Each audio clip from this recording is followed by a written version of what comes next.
Hello, everyone, and welcome to the electric type tier list. As this type marks the official halfway point of my type tier list series, I figured we should probably do something a little bit special, and you might notice the conspicuous absence of a certain electric rat and several other Pokemon that are based off of that electric rat. And that is by design, because this is going to be a 2-for-1 special. Two tier lists are going to be releasing today. This, the electric type tier list, and secondarily, there will be a Pikachu tier list in which we compare all of the Pikachu clones that have released over the generations, and not just the electric type ones, and we will see, how they all stack up against the official Pokemon series mascot. So that will be releasing at the same time as this video. Link will be in the description, so once you're done with this one, go and watch that one, or vice versa. Once you're done with that one, you can come back to this one.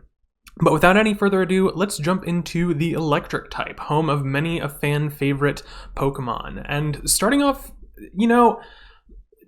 Electrode is the mimic Pokemon. Before Amoonguss in Gen 5, if you came across an item ball, you were programmed over the course of the game to believe that, I'm gonna get something good if I interact with this Pokeball that I see on the ground. But then you get to the power plant in Kanto, and some of the item balls are just normal item balls, but then some of them are Voltorb and Electrode. So, is it literally just a ball? Yes, but it's a ball for a good reason. And mimics are a very popular kind of creature throughout the years. It's just a fun mechanic where, you think you're gonna get a really cool item or some good treasure, but then it turns out that you're just gonna die. It is an overly simplistic design by virtue of just being a ball, but it's simplistic for good reason. And so I think I have to give Electrode a B tier. It's a very basic design, but it's basic and it serves a strong purpose. And even with the very basic design, Electrode and Voltorb have a very strong personality. Voltorb is very grumpy and aggressive, and then Electrode kind of has a smug sort of mischievous grin on its face, and it's got its eyebrows really up high. I think for as much of a sphere that it is at the end of the day, I think they put a lot of personality into it, and it serves that basic mechanical purpose. So I've got to give it a little bit of credit for that. Jolteon, very popular. All of the evolutions are amazing, and Jolteon is a personal favorite. It is not my top favorite evolution, but it's definitely up there. You look at it and you're just like, yeah, that looks very fast, very aggressive, very jagged, and it still sort of follows that basic Eevee design language that we've all come to know and love over the years. Nothing but good to say about Jolteon. Very easy S tier for me. Ampharos, if you played a Johto game, then dollars to donuts, you've used the Mareep line at some point in your life. It's an early game electric type. It scales up very well with your team mechanically. It just works in the games. So most people came across this thing, decided to add it to their team, and it was the electric type Pokemon. But as for its design, Mareep is obviously a very cute little sheep. Wooloo was very popular for being a sort of literal sheep, and Mareep has that electric sheep angle. I don't know if it was an intentional reference to the Do-Robot stream of electric sheep. I don't know if it was an intentional reference, but if it was, then great. That's fun. That's a fun concept. And then Fluffy, it's in spite of the name, it's actually less fluffy than Mareep. It's sheared up to its upper torso, neck, head area. And then Ampharos just isn't really fluffy at all. Looking at it, I don't necessarily know if it evokes sheep to me, but it's one of those designs that it's just I love the basic form. I think that the middle form is actually a pretty strong and independent design. It's not that awkward middle stage. And I don't necessarily know that Ampharos screams sheep to me, but it's interesting. It's got that sort of lighthouse lightning rod type design. It's maybe a little bit confused, but I think it comes together in the end and it works pretty well. Raikou, one of the legendary beasts of Gen 2. saber-toothed tiger Pokemon. I don't think there are any other saber-toothed tigers, so that in and of itself, pretty fun and interesting concept. But then, using the tiger stripes to evoke, lightning bolts, evoke, the sort of jaggedness and angularness that comes with electricity. The biggest negative that I would hold against Raikou is the purple cape mane thing going on. I don't really know what to do with that. I feel like it was probably just added to create a little bit more visual variety, and it doesn't look bad per se. I just, it's just sort of confusing. But I really can't complain very much about Raikou. It's a saber-toothed tiger. It's got the fangs. It's got, the sort of electric face masks. The markings on it, evoke electricity. I think that overall, a lot of good stuff about Raikou's design. Very, very strong A tier for me. Manectric is kind of basic. At the end of the day, it is Electrike, I think, is okay. It's kind of it's got that jagged angularness that we've come to know and expect from electric types. But I don't really know if personally for me it really does enough to really be interesting beyond just being a wolf, kind of lion, kind of wolf type thing. I don't dislike the design. I just don't know if it's particularly interesting to me personally. I've used Electrike and Manectric several times over the years. In terms of battle power, it does everything you want an electric type to do. It's fast and it hits hard with special attacks. But since battle isn't taken into consideration, I mean, Manectric is fine design-wise, but I think it's past the point where you could have done something kind of interesting with it. I don't really know what I want out of Manectric. I just know that I'm not really getting it. It's, for as much as I've used it, it's still kind of forgettable design-wise to me. So I'll put it low B tier. It's not bad necessarily. I think it just doesn't really do much that's very interesting and memorable for me. Luxray, I don't like Luxray. I like Shinx, and Luxio is okay, but it's sort of teetering that edge. But Luxray is very much in that edgy, deviant art. It's if Sasuke was a Pokemon, it would be a Luxray. It's just a little bit too edgy, a little bit too serious. Again, I like Shinx. Shinx is absolutely adorable, and I think that Luxio is okay, but Luxray just kills my interest in the line. I look at it and I don't like it. It's just a little bit too edgy, a little bit too serious. It's got too much going on. It's the Sasuke Pokemon, and that might be a good thing for you. It certainly is the type of design that appeals to a lot of people. Edginess is popular in some circles. It's just so not for me at the ripe old age of 26, still playing and judging Pokemon against each other. Don't make the same mistakes I did. Magnezone. Magnemite and Magneton are another one of those Gen 1 Pokemon that are memed on for the basic Pokemon being a little guy, and then the evolved Pokemon just being more of that little guy, in the vein of Dugtrio, in the vein of Dodrio to an extent, kind of. But then Magnezone comes in and, adds these sort of UFO elements and these sort of alien elements. And I think that I like Magnemite as a design. I think it works. It's sort of that automaton, robot Pokemon, and it was grandfathered into the Steel type in Gen 2, and I think that those design elements work. And then Magneton I also like. It's 3 Magnemites, so if I like Magnemite, I like more Magnemites. But I think that Magnezone was, insofar as it wasn't necessarily a strong mechanical need for an evolution, it takes the design in a fun and interesting direction. You know, it fuses the Magnemites together and creates this bigger, stronger, sort of alien, sort of automaton, sort of robotic type creature that I really love it. You know, I have a lot of very strong positive feelings about Magnezone.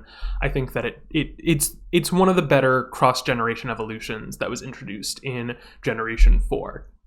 And speaking of Gen 4 cross-generation evolutions, let's talk about Electivire. The whole line is kind of confusing because Elekid is like it's an electrical plug. You know, like you plug into an outlet in your wall, and like as an electric type design, that's kind of clever and kind of funny. But you know, if you look at the whole line, they share some basic design elements like the yellow and black and the sort of like stripy jaggedness of the design. They share elements, but it's, I don't know, I've never been super attached to the Electabuzz evolutionary line. Like, I think that Elekid is kind of funny, and Electabuzz is fine. I don't hate it. I just don't know if anyone was asking for Electivire. I don't want to be too hard on it because like it's not a terrible design. It's just like electric abominable snowman thingy with giant cables coming out as a tail. It's, I don't know. I think I think it's just a case of too much going on for me personally. I don't hate it, but the whole line is just kind of like, I don't know what to make of it. I know exactly what to make of Rotom.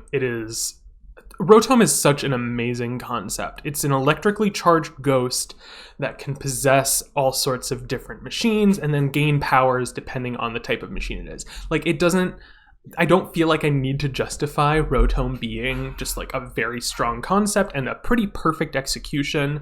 It definitely gets a lot of brownie points for its alternate forms, you know, the 5 devices that it can turn into, plus, you know, now it's the Pokedex and it's the PC boxes and it's the bicycle. Like, Rotom is just all over the place. Like, this was an absolute slam dunk, grand slam, other sports term, like whatever you want to call it. Like, Rotom was just so perfect, and the fact that the Pokemon Company has continued to use it in all of these new and different ways over the years is just a testament to like the strength of the design concept. Like, an electrically charged ghost that can possess different kinds of machinery. It just works. It's great. I can't say enough good about Rotom. Zebstrika. Electric Zebra is one of those designs that it's just like, how did it take 5 generations to do an Electric Zebra? Because very similar to Raikou with the tiger stripes, you know, the zebra stripes can very easily just be turned a little bit more jagged. You can just turn it up a little bit, and it's an electric type. And the thing that I really love about it is that it's not yellow. It's not yellow and blue the way that like most other electric types are. And you know me, that I love when Pokemon don't necessarily follow the color design that is standard for the type of Pokemon that they are. I really appreciate doing something a little bit different, a little bit fun and creative. So yeah, Blitzel and Zebstrika, it's one of those things where it's just like, how did it take them 5 generations to do it? And it's just, yeah, it just works. Like, it's a strong concept, really good execution of it. You know, it's not very exciting. Like Electric Zebra, this is probably the most straightforward path that you could take doing it. But like, the concept is strong enough that like, yeah, how can you be mad about Zebstrika? It just works. It just works. And Eelektross is kind of similar. Like, how did it take them 5 generations to make an electric eel Pokemon? An electric type eel? How did it take them this long? It's just such an obvious design concept that like, it just works. It's very similar to Zebstrika in that sense, that like, it's kind of a very literal version of it, but it's just like, it's such a strong base idea that like, how did How did we not think of this already? Like, how did it take us 5 generations to do possibly the most obvious pun possible when making a new Pokemon? I don't know, but yeah,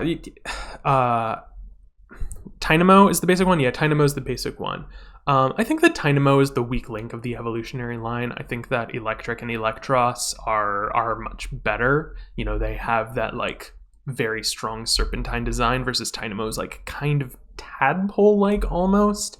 I'm not familiar with the general life cycle of like leeches and eels. I guess it is supposed to be more like an eel or like a leech is what Tynamo is supposed to be.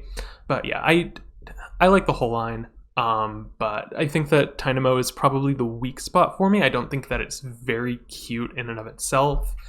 And I don't necessarily see it fitting in with the other two.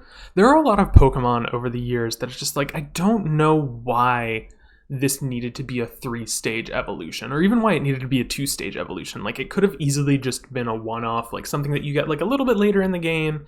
It doesn't necessarily scale up, but it has strong enough base stats that like, yeah, you can just catch it and it just works. It just works for the rest of the game. Or like, you know, and especially, this is kind of a complete tangent, but like, especially because you get Chargestone Cave. Is it Chargestone Cave in Gen 5? But you get to that cave after Badge 5, and it's just like, why are you making me do a 3-stage evolution after Badge 5? Like, just make it a 2-stager. Just do... My microphone fell. Things are going badly. But yeah, it's like, why are you making me do a 3-stage evolution after Badge 5? Just make it a 2-stager. Just Electric and Electros. I think that the line would be much better if it were just 2. But yeah, still an A tier for me. That's just a minor gripe and a very long tangent. I'm not going to dwell on Thundurus. I hate the forces of nature. Its Therian form is fine, but I just hate this line so much. It's just a D tier for me. All of them are a D tier for me. I think this is the last force of nature, so I'm not going to have to rant about them ever again. I just hate these guys. 0 out of 10. Heliolisk and Helioptile, I really like the concept. The flared neck piece that lizards have. I'm not a herpetologist, so forgive me for not necessarily knowing all of the like official scientific terms. But like the fact that it is essentially like a solar panel lizard, that it, you know, draws energy from the sun and then it generates electricity based off of that. Yeah, solar panel Pokemon. Not necessarily something that I would have seen coming, but like, it's in hindsight, it's just like, yeah, it's a form of solar electricity, and I think it's clever and I think it works. I'm not in love with the design, but you know, I think it's a strong enough concept that even if the design isn't necessarily like amazing and super endearing to me, like, it works. I think it works. Tapu Koko was the first, not the first Gen 7 Pokemon overall, but it was the first Tapu revealed. I'm a big fan of the Tapu line. I love their inspiration. I love the design of them. Tapu Koko is actually probably my least favorite of the Tapus. It might just be exposure at this point. Like, I've seen so much of it compared to the others because it plays a big part in the story mode in Gen 7. And like I said, it was the first of the 4 Tapus that were revealed in Gen 7, so it might just be an overexposure thing, but like, I like the group as a whole, and Tapu Koko is probably my least favorite of them, but that's by no means but the fact that they're based off of that like Pacific Islander type traditional like totem statue type of design, you know, they play a lot into like the cultural traditions and the mythology of the Alola region. Yeah, it's I like the group. I think that they work really well. They complement each other in a very fun and interesting way. And yeah, I think they work. Xurkitree, I rag on Ultra Beasts a lot. Xurkitree works for me. It looks Pokemon enough that I don't find it off-putting. And the fact that it's essentially like garland lights animated into a Pokemon, I think that's fun. I think it's a fun concept. Xurkitree is one of the few Ultra Beasts that does pretty much work for me. I don't have anything bad to say against it. It's a fun design concept. It's well executed. It's good. It's good. I like it. I like it, and it's good. I don't know what else you want from me. I forget that Zeraora exists. And it's furry bait. There's no two ways about it. It's just a weird furry bait Pokemon. I forget that it exists. I don't like it. No, thank you. It was released through like a mystery gift Wi-Fi event, and like especially in later generations, they stopped bothering to do anything interesting with mythical releases. It's just just download it from mystery gift. Just put in the mystery gift code, and here's a new Pokemon. It's got lore, probably, maybe. Like later generation mythical Pokemon really suffer from not being integrated into the stories of the games at all. And so like Zeraora just sort of exists. It's so forgettable, and it's such a weird furry bait kind of design. I don't like it. Boltund. I would consider Boltund roughly equal to Manectric. I really like Yamper. An electric corgi is a very cute and fun concept. It's who doesn't like corgis? They're as dog breeds go, as not a dog person in general, personally in my life, corgis are a really cute dog breed. And the fact that they just made it into like a greyhound kind of. I don't necessarily know what kind of dog that Boltund would necessarily be considered in real life. But the fact that they sort of downgraded Yamper from this like cute little corgi guy into Boltund, I could take it or leave it. But Boltund is fine. Like I said, I would consider it roughly equal with Manectric. Like it does what it's trying to do. I just don't necessarily find it very interesting. Toxtricity is so weird. Like there's the form change that it has based on the nature that it has, and like that's kind of a fun concept. It's very similar to like Darmanitan in that sense of just like, it's got the super hype form, and it's got the like relaxed form. I don't necessarily know if it like needed that quality to it. Like I don't necessarily know what that added to the line. But like it's fine. I don't have anything against it. I don't really know what to make of it, and like the organs on its chest that it plays like guitar strings. Seeing its animations in game is actually kind of gross to me. I don't hate it. I just find a lot of things sort of weird and off-putting about it, and they put a lot of energy into like the sort of gimmicks of the line, and I don't necessarily know if it paid off and it was worth it. For me personally, I don't necessarily know if it was worth it. Arctozolt and Dracozolt are easy S tiers for me. I love the Galarian fossils.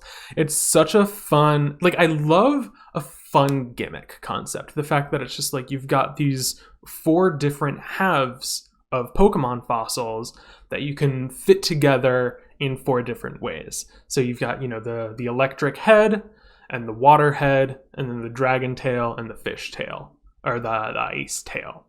And you can mix and match, and there's the 4 possible combinations. It's such a fun concept, and Arctozolt and Dracozolt are definitely cursed, but they're not as cursed as the Vish variants of these, which we will get to. But it's such a fun concept to me that like I don't even care that they're cursed. It just works. I just chuckle every time I see them. I have nothing but positive feelings towards the Galarian fossils. I think that they're great, and I think that if you don't like them, then you just probably hate fun.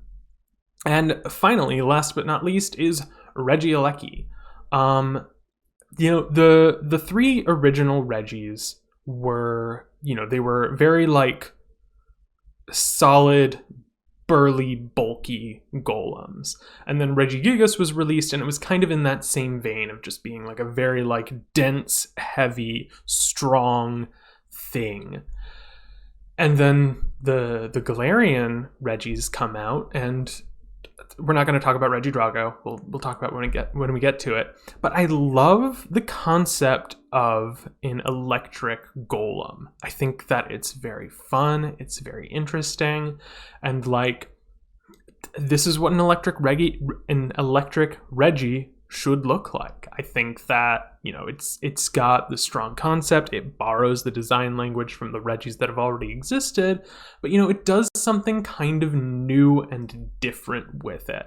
It creates more of like an elemental rather than a physical type of Pokemon, the way that the other Regis have been, and I like it.